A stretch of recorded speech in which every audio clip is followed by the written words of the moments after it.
Perquè veieu fins a quin punt estic preocupat pel català. Recordareu els atemptats de les Rambles i de Cambrils? Dos emblemes de Catalunya, no?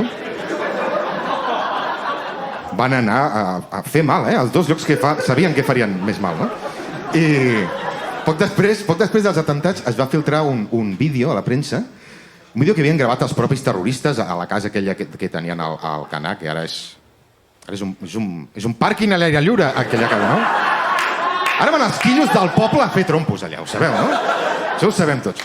Doncs, al vídeo sortien els terroristes al menjador, asseguts fabricant bombes, sortia el jefe dels terroristes i els altres xavals joves, els estudiants en pràctiques del màster de terrorisme, d'acord? I llavors enfoquen primer el jefe dels terroristes, el més gran, i diu a càmera: "Infieles, hijos de puta..." Bueno, però una cosa. Jo sé que és racista imitar així un àrab. Però també penso, són terroristes, joder. O sigui, a veure, podem ser racistes amb els terroristes?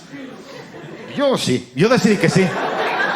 Jo he vist aquesta escletxa moral i penso passar per aquí i us la regalo també per vosaltres, Doncs el Pau deia, "Nos vamos a matar, hijos de puta", no? I fieles.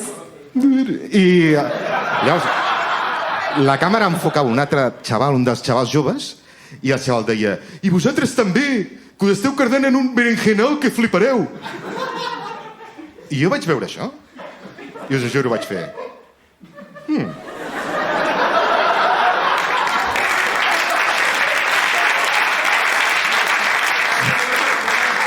sigui, em vaig alegrar de que els terroristes volguessin matar-nos en català.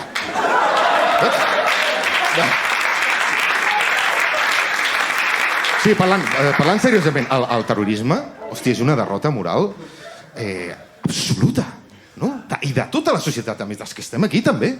És una derrota absoluta. Però això és un èxit lingüístic de puta mare!